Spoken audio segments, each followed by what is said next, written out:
नमस्कार दोस्तों, the study zone में आप सभी का स्वागत है। आज के इस 10 मिनट शो में हम बहुत ही महत्वपूर्ण टॉपिक जीएसटी यानी गुड्स एंड सर्विसेज टैक्स देखने वाले हैं, जो कि सभी प्रकार के कॉम्पिटिटिव एग्जाम के लिए बहुत ही महत्वपूर्ण है। तो चलिए वीडियो स्टार्ट करते हैं। बिल्कुल। और आज हम इस टॉपिक को सिर्फ पढ़ेंगे नहीं, बल्कि उन ट्रिक्स के साथ समझेंगे जो सीधे एग्जाम में क्लिक करेंगी। हाँ। इसकी जड़ों को समझने के लिए हमें आज से लगभग 2 दशक पीछे जाना होगा।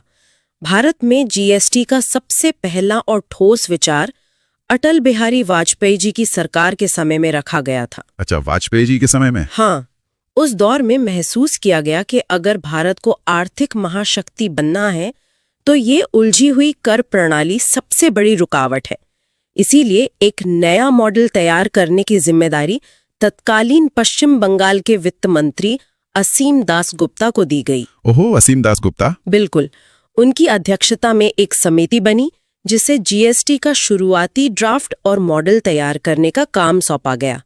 और एग्जाम्स में ये सीधा सवाल आता है कि मॉडल तैयार करने वाली समिति के अध्यक्ष कौन थे? पता है, परीक्षा के दबाव में ये नाम अक्सर दिमाग से स्लिप हो जाते हैं। हाँ। मैंने ना अपने रिवीजन के टाइम इसे याद रखने की एक छोटी सी ट्रिक बनाई थी। अरे वाह, क्या ट्रिक थी? मैंने इसे याद किया था कि भारत की कर समस्याएं असीम थी, मतलब बहुत ज्यादा थी, और उन असीम समस्याओं को सुलझाने के लिए ड्राफ्ट किसने बनाया?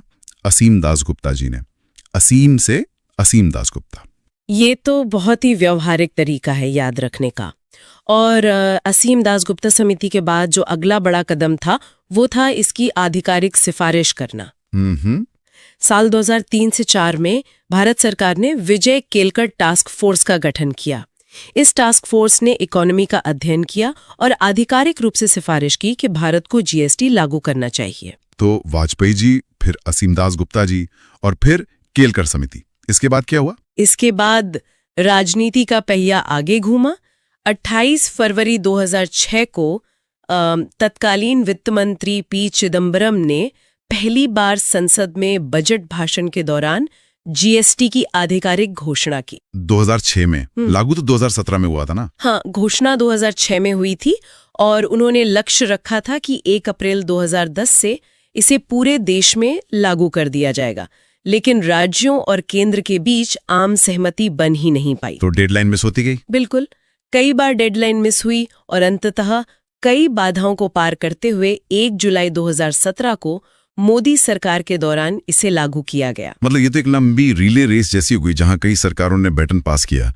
लेकिन एक बात बताइए, क्या भारत इस तरह का मॉडल लागू करने वाला पहला देश था या हमने किसी और से प्रेरणा ली? नहीं, हम पहले देश नहीं थे। दुनिया में सबसे पहले जीएसटी फ्रांस ने 1954 में ही लागू कर दिया था। अच्छा, 1954 में? भारत ने फ्रांस का मॉडल कॉपी नहीं किया। हमारा जो वर्तमान मॉडल है वो कनाडा के मॉडल पर आधारित है। इसे डुअल टैक्सेशन यानी दोहरी कर प्रणाली कहते हैं। दोहरी कर प्रणाली, ये डुअल सिस्टम क्यों चुना हमने? इसके पीछे बहुत तार्किक कारण है। भारत का संघीय ढांचा, मतलब हमारा फेडरल स्ट्रक्चर ऐसा है जहां केंद्र और राज्य दोनों को अपने खर्चे चलाने के लिए पैसे चाहिए। हाँ, सही बात है। हम सारा टैक्स सिर्फ केंद्र को या सिर्फ राज्यों को तो नहीं दे सकते ना। इसलिए कनाडा की तर्ज पर एक ऐसा मॉडल चुना गया जहां एक ही लेन देन पर केंद्र और राज्य दोनों समानांतर रूप से टैक्स वसूलते हैं। अब यहाँ से ना एक ऐसे हिस्से पर आते हैं जहां स्टूडेंट्स सबसे ज्यादा गलतियां करते हैं, संविधान संशोधन। मैंने पुराने पेपर देखे हैं, ये बिल और एक्ट के नंबर हमेशा कंफ्यूज करते हैं। हाँ, 2011 का 115वां बिल, फिर 122वां बिल और 101वां अधिनियम। बिल्कुल। तो इस पूरे घटनाक्रम और इन नंबर्स के पीछे का गणित क्या है? ये कंफ्यूजन इसलिए होता है क्योंकि हम संसदीय प्रक्रिया की शब्दावली पर ध्यान नहीं देते।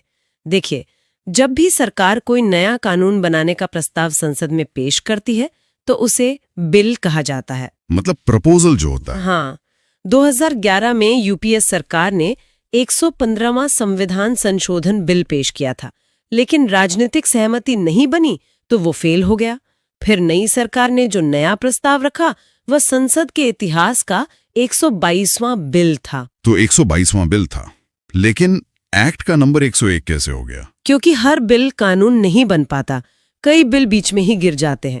लेकिन जो बिल दोनों सदनों से पास होकर राष्ट्रपति के साइन तक पहुंचते हैं वे एक्ट बन जाते हैं। ओहो।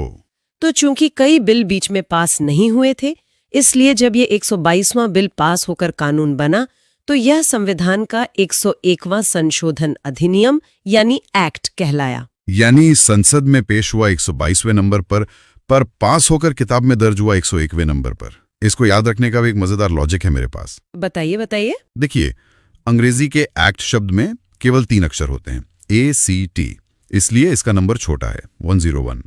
वहीं बिल शब्द में 4 अक्षर होते हैं, BILL, तो इसका नंबर बड़ा है 122। अरे वाह, छोटे शब्द के लिए छोटा नंबर और बड़े शब्द के लिए बड़ा नंबर। ये लॉजिक परीक्षा हॉल में सच में बहुत काम आएगा। बिल्कुल।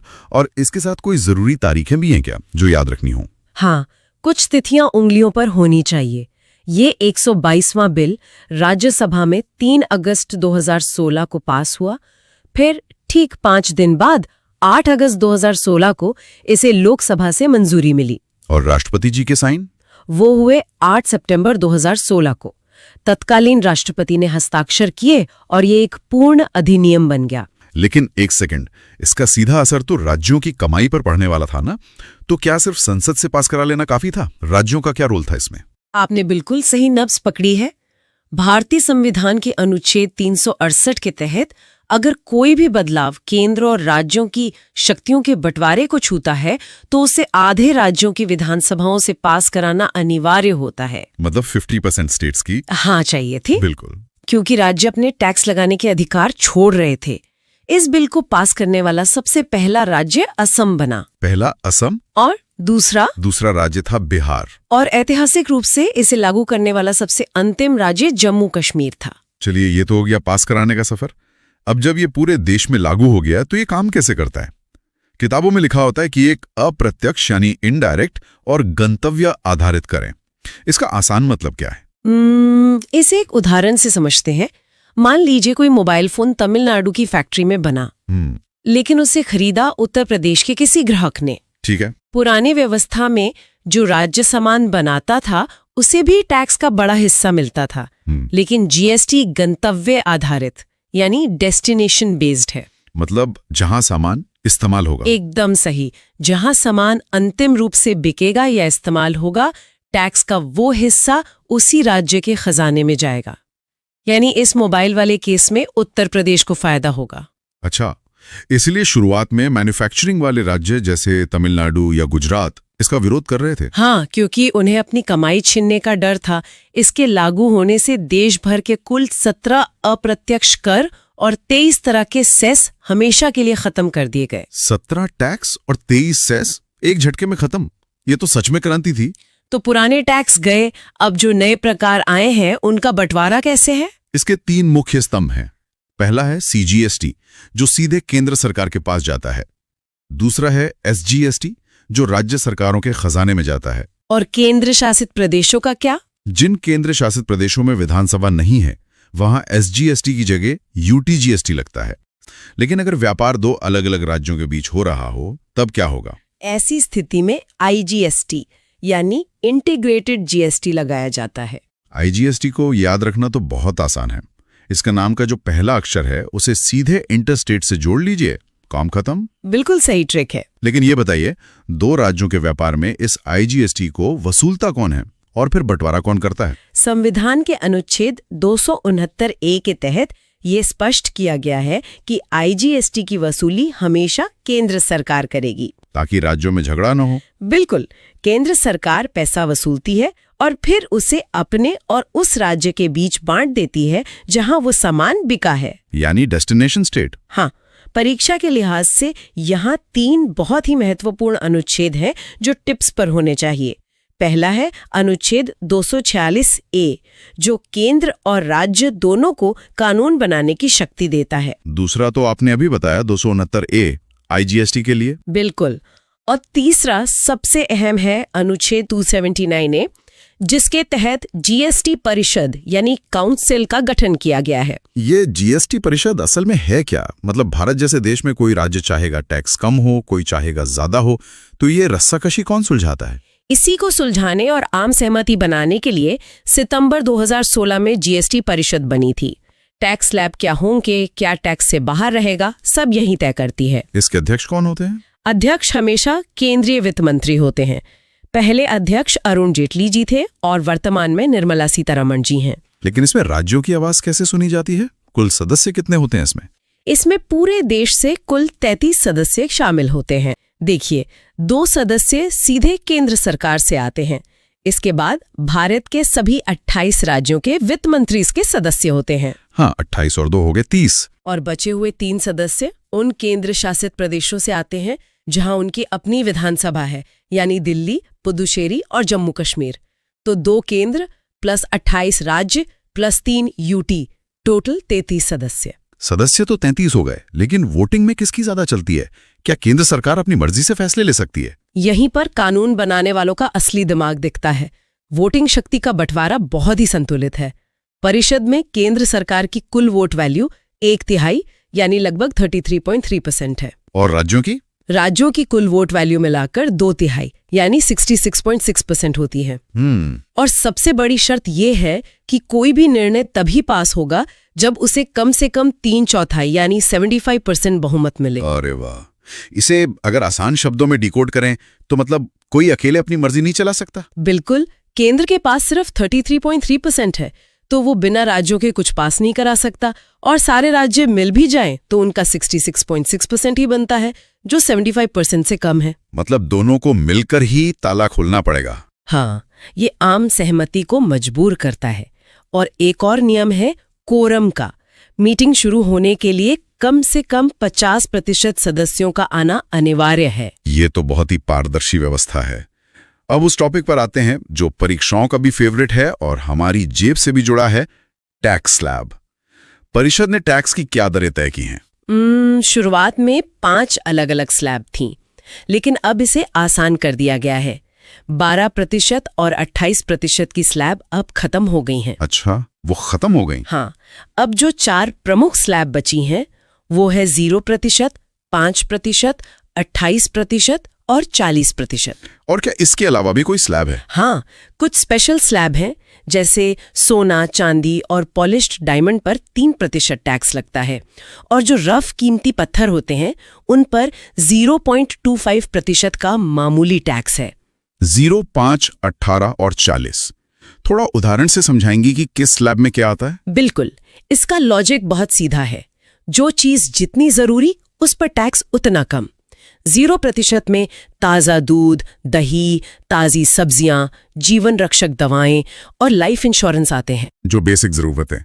और 5% में? 5% में आम आदमी की रोजमर्रा की चीजें जैसे कृषि उपकरण, चाय, कॉफी। फिर आता है 18% जिसे स्टैंडर्ड रेट माना जाता है। इसमें क्या क्या है? एग्जाम में एक बार पूछा गया था कि मोबाइल फोन पर कितना टैक्स है। इसका उत्तर 18% है। मोबाइल, टीवी, फ्रिज, एसी और छोटी कारें इसी में आती हैं।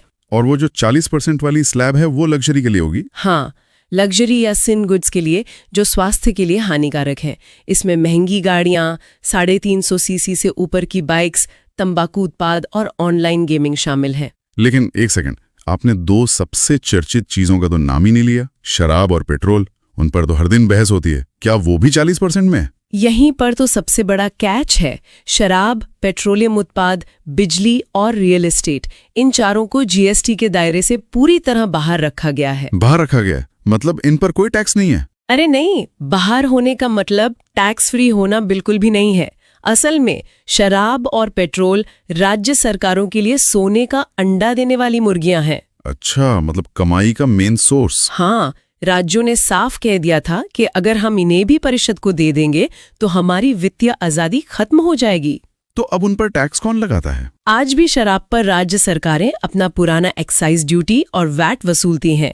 पेट्रोल पर केंद्र अपना एक्साइज लगाता है और राज्य अपना भारी भरकम वैट लगाते हैं। ओह, अब तस्वीर एकदम साफ हुई। यानी अगर एग्जाम में पूछ लें कि शराब पर कौन सा कर लगता है तो गलती से भी जीएसटी टिक नहीं करना है। बिल्कुल नहीं, वहां वैट या उत्पाद शुल्क सही उत्तर होगा। सही है। अच्छा, स्लैब से आगे बढ़ें तो एक टर्म बहुत गूंजता है, आईटीसी यानी इनपुट टैक्स क्रेडिट। किताबों में तो इसकी परिभाषा बहुत सिरदर्द वाली होती है। ये आसान भाषा में क्या है? आईटीसी को ना जीएसटी की रीढ़ कहा जाता है। इसे एक बहुत ही व्यवहारिक उदाहरण से समझते हैं। मान लीजिए एक व्यापारी लकड़ी के फर्नीचर बनाता है। ठीक है। उसने कच्चा माल खरीदा और उस पर 100 रुपए का टैक्स चुकाया। फिर उसने उस लकड़ी से कुर्सी बनाई और जब ग्राहक को बेची तो उससे 150 रुपए टैक्स वसूल लिया। तो अब वो सरकार को कितने जमा करेगा? पूरे 150? नहीं, जब वो टैक्स जमा करने जाएगा तो कहेगा, देखिए मैं लकड़ी खरीदते टाइम 100 रुपए टैक्स पहले ही दे चुका हूँ। अच्छा, मतलब वो 100 रुपए एडजस्ट हो जाएंगे? बिल्कुल। सरकार कहेगी आप अपने पुराने 100 रुपए घटा लीजिए और सिर्फ बचे हुए 50 रुपए जमा कर दीजिए। सामान खरीदते समय पहले से चुकाए गए टैक्स का जो ये फायदा मिलता है ना, उसे ही इनपुट टैक्स क्रेडिट कहते हैं। ये उदाहरण तो बहुत ही सटीक है। मतलब इनपुट पर 100 रुपए दिए, आउटपुट पर 150 लिए, तो जेब से सिर्फ अंतर के 50 रुपए ही देने हैं। इससे चीजें बेवजह महंगी नहीं होती। एकदम सही समझे आप। इसके अलावा एग्जाम में कुछ फुल फॉर्म्स भी आते हैं, जैसे GSTIN और HSN कोड। इनका क्या मतलब है? GSTIN का फुल फॉर्म है goods and services tax identification number. ये 15 अंकों का एक रजिस्ट्रेशन नंबर है। इसमें राज्य का कोड और व्यापारी का पैन नंबर छिपा होता है। 15 अंकों का रजिस्ट्रेशन नंबर। और HSN क्या है? HSN का फुल फॉर्म है हार्मोनाइज्ड सिस्टम ऑफ नोमेनक्लेचर। ये 6 अंकों का एक अंतर्राष्ट्रीय कोड है जो वस्तुओं को अलग अलग श्रेणी में रखता है ताकि पता चले कि किस पर कितना टैक्स लगेगा। एक डाउट और है, क्या ये 15 अंकों वाला रजिस्ट्रेशन देश के हर छोटे दुकानदार को लेना पड़ता है या कोई लिमिट है? इसे टर्नओवर के आधार पर बांटा गया है ताकि छोटे व्यापारियों पर बोझ न पड़े। सेवाओं और वस्तुओं के लिए अलग अलग सीमा है। सेवाओं के लिए कितनी है? सेवाओं के व्यापार में सामान्य राज्यों में 20 लाख रुपए तक के टर्नओवर पर रजिस्ट्रेशन अनिवार्य है, लेकिन विशेष राज्यों में ये लिमिट 10 लाख रुपए है। और वस्तुओं यानी गुड्स के मामले में? वस्तुओं के लिए सामान्य राज्यों में सीमा 40 लाख रुपए है, जबकि अरुणाचल प्रदेश या मेघालय जैसे विशेष राज्यों में ये 10 या 20 लाख रुपए है। अच्छा, ये लिमिट्स याद रखनी होंगी। और हाँ, मैंने कहीं पढ़ा था कि अमिताभ बच्चन जी का भी इससे कुछ कनेक्शन है। बिल्कुल, ये एक वन लाइन ऑफ फैक्ट है जो कभी कभी पूछ लिया जाता है। GST के ब्रांड एम्बेसडर अमिताभ बच्चन हैं। अरे वाह! और इन सारे फैक्ट्स को याद करने के साथ साथ ना, परीक्षा से इतर एक पल के लिए इस पूरी व्यवस्था की गहराई के बारे में सोचिएगा। किस बारे में? ये जो GSTIN के 15 अंकों और HSN कोड के 6 अंकों की डिजिटल ट्रैकिंग है ना, इसने पुराने समय के कच्चे बिल बनाने और टैक्स चोरी करने की व्यवस्था पर कैसे लगाम लगाई है। हाँ, वो जो ब्लैक इकोनॉमी चलती थी। बिल्कुल, जहां व्यापार होता था पर सरकार तक पैसा नहीं पहुंचता था। सोचें कैसे महज कुछ डिजिटल कोड्स ने कन्याकुमारी से लेके कश्मीर तक के पूरे व्यापार को एक धागे में पिरो दिया है। तो दोस्तों, आज के इस वीडियो में हमने GST को विस्तार से समझा। अगर वीडियो आपको उपयोगी लगा हो तो लाइक जरूर करें, अपने दोस्तों के साथ शेयर करें और हमारे चैनल द स्टडी जोन को सब्सक्राइब करना ना भूलें। बहुत जल्द मिलते हैं इस सीरीज के अगले वीडियो के साथ। नमस्कार। नमस्कार।